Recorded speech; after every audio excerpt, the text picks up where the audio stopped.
Hi guys, welcome back to the channel. I've come out with my Bushcraft Spain gear. So this is kind of my traditional setup. This is called the Plough point. It's an all skin canvas 4x4 tarp. So I've set that up in this configuration. It's my favourite configuration. I've tried all different ones and I just love this setup. Get yourself a pole. You can have any kind of size. I've got this about 6.5 foot at the moment, attached to the top of the diamond and then supported with a peg into the ground, and it gives you that undercover but open feel, so when the weather's bad you can just tuck into the back of the tarp and you're out the elements. And a lot of the frontiersmen used to use this kind of setup because it's so practical, and if it's cold you can have a fire, a big long fire in front of you there. But it's a lovely setup. It's lovely coming out and doing a couple of nights or a week or so. When I come camping, I bring my roll mat, which contains my king size wool blanket and my ground mat, which is oil skin, and then a wool fabric over the top, so it's really insulated from the ground. No damp or cold's gonna get through. And then the contents here, I've kind of designed it that I can go out for 2 or 3 nights and be quite comfortable, you know, in the environment. So I kind of designed it that way, as well as keeping it quite light and not taking up too much space and don't have to carry a huge bag. So this is my bag which it all lives in. This is an old Italian military bag, 2 generous pockets at the side and a main compartment. Great design again, that's all you need, a huge centre compartment with the 2 side pockets and a flap over lid, and it all cinches down with the old buckles. And then I put a little loop on there for my bigger axe if I ever decide that I'm going somewhere where I need a larger axe because I want a larger fire, especially in the winter. Really robust, you're not worrying about leaving it anywhere or going through the brambles in this, it's bulletproof. Inside there I have a roll mat, a self-inflating roll mat with a built-in pillow. When the ground's really hard I use that, but sometimes if you're sleeping on a mossy area I'll just lay this ground sheet down on there and put my wool blanket down, and it's more than comfortable. Colder weather, it's definitely worth having a roll mat for that insulating properties. You could have the best sleeping bag or wool blanket in the world, but you know, if you're losing heat from the ground because you haven't got an insulating surface, then you know, you're going to get cold. Although this ground sheet does stop a lot of it, so you could predominantly use this in the winter with your wool blanket and, you know, some decent clothing. So I have made most of this stuff myself, all from the woodland. It's good whittling away, making your own utensils, and you can keep them and add them to your bag. So a spoon, knife, spatula, really handy tool when you're cooking. A plate, which I didn't make, I bought that, that's really nice. And then I have some blanket pins for my wool blanket. If you never slept under a wool blanket before, it's best to get a larger size than you actually need, so you can, you know, you can multiple layer it. And then chopping board, really practical. You can also use it as a plate. And then a couple of other pieces, just a little stirrer for your cooking, and a whistle, so you can make some tunes. An auger, which lives in the bag. If you're at camp for 2 or 3 days, you might want to start building bits and pieces. So that's a great tool that I put in there. It's things that I like in my bag that I find really useful. Obviously when you make your bag up it's going to be different, but it's kind of a bag that you can go out if you've got a lot of dry food with you. You can go out for extended periods and you can really engross yourself in the outdoors with tools like this. And then I've got my fire kit, a pouch there. I've got a large ferro rod.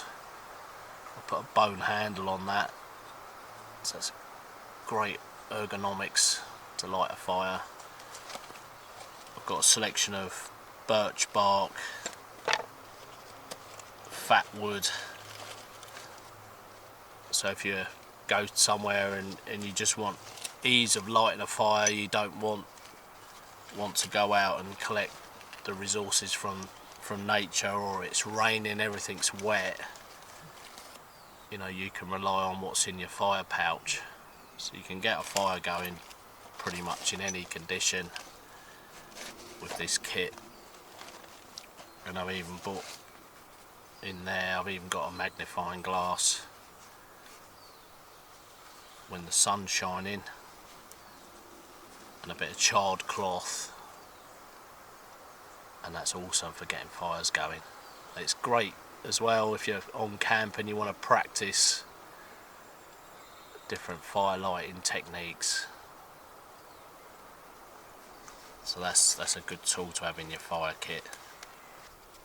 But it's fun making your bag up. I have hours and hours of fun when I design this. And don't forget good old trusty birch bark, the best fire lighting source around. Don't go paying top dollar for all the fire ropes and fire lighters, just go out and get yourself some birch bark. So a decent fire kit is a must, in my opinion, to have in your bag, and a decent ferro rod, and you're lighting fires all day long. And two forms of lighting: a little candle light which lasts about 8 hours on constant, and my lantern, which just gives that nice ambience to the camp at night. When that's alight, it just, and your fire's going as well, it just gives a lovely feel to the camp.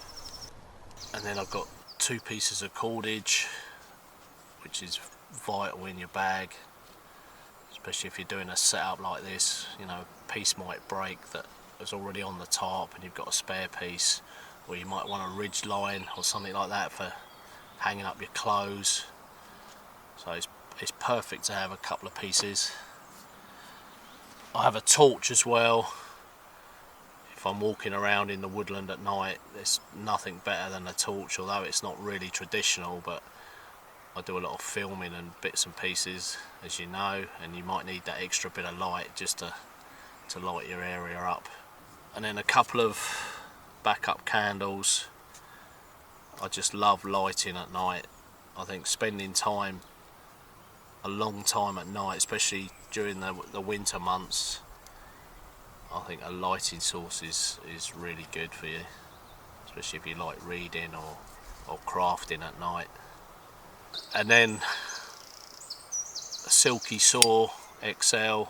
I've had this for years. It's a great saw, especially if you're using the firebox. You only need small pieces of wood, and you don't even really need a saw. You can just put long pieces of wood in and just let the fire burn them down.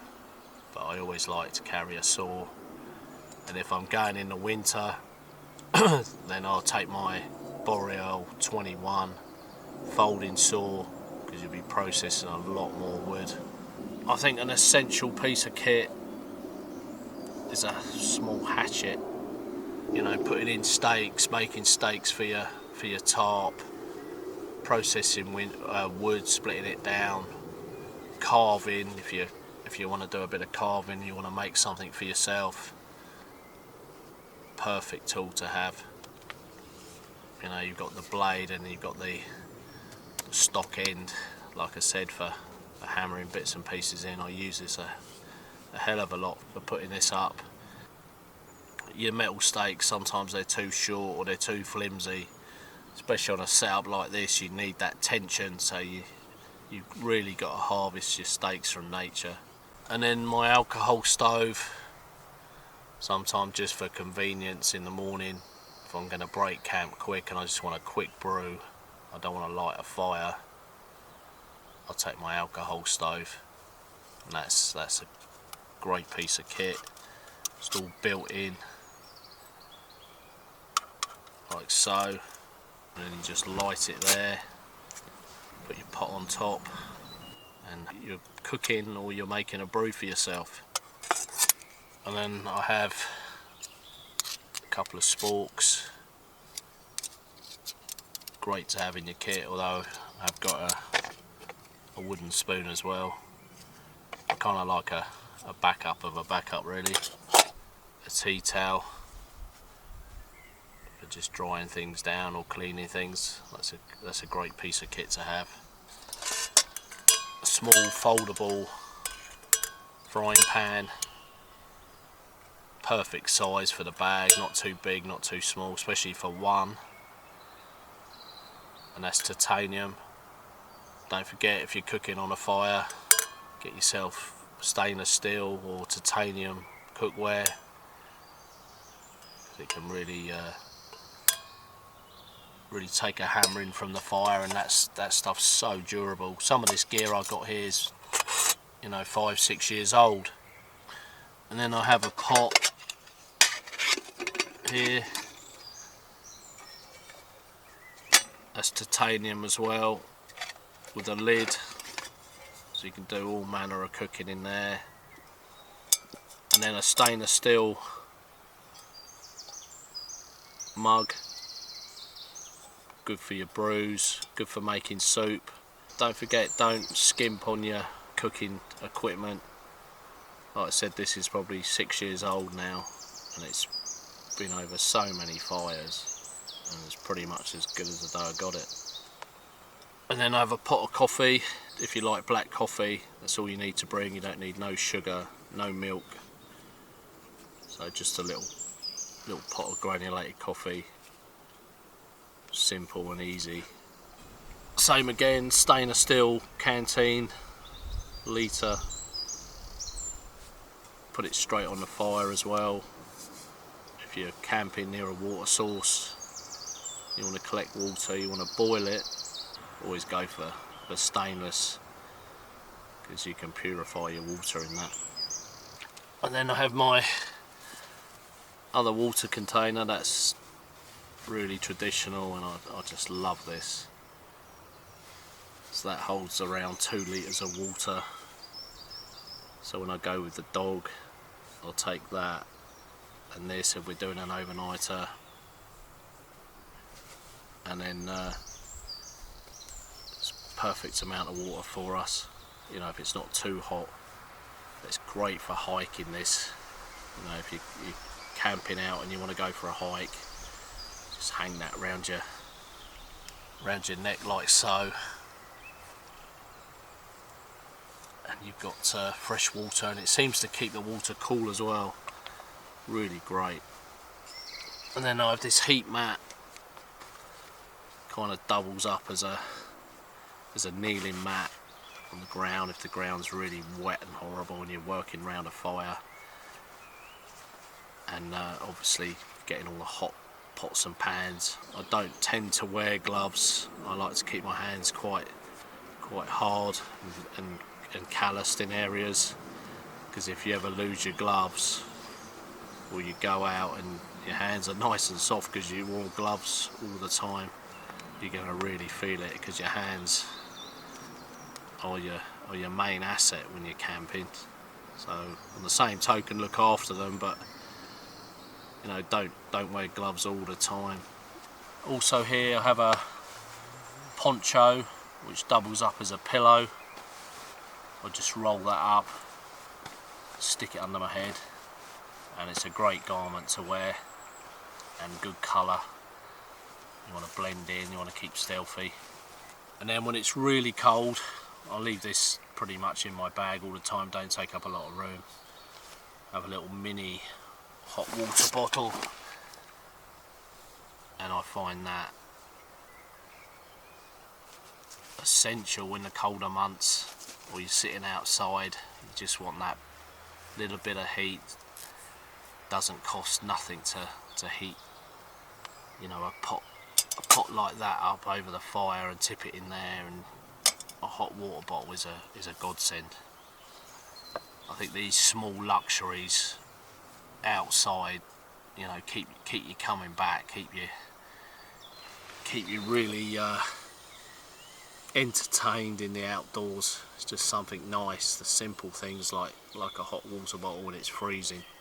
And then at the front, this is part of my kit, is a good size firebox, which is really useful. You don't have to build a big fire, and you can just use small pieces of timber, so you can do all your cooking and all your brewing on that, and that all folds down into a little pack which lives in my bag.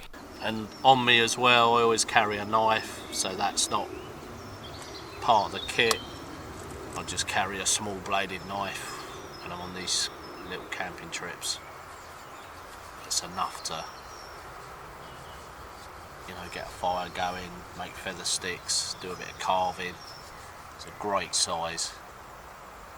So that lives on me all the time. So I don't need to carry a blade within my kit. And obviously I've got the hatchet if I lose my knife or knife gets blunt. And also the belt that I'm wearing, I can strop my knife, keep it honed. So I've pretty much gone through all my kit.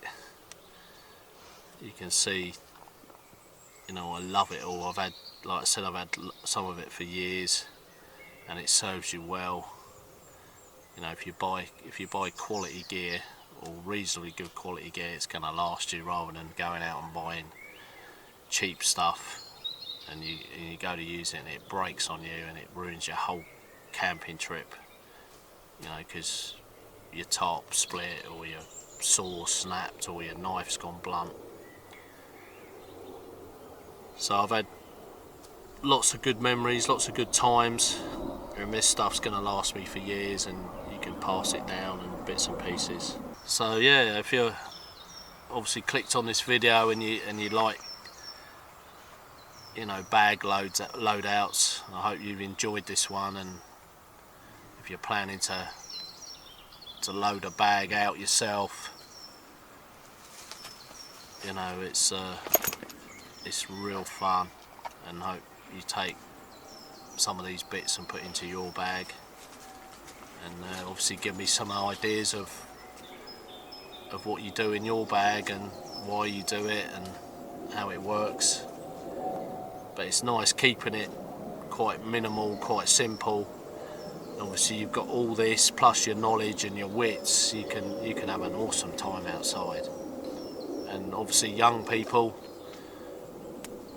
you know, if you're getting into this, you know, there's no better time to be thinking about engaging in the outdoors again. It's phenomenal, absolutely phenomenal.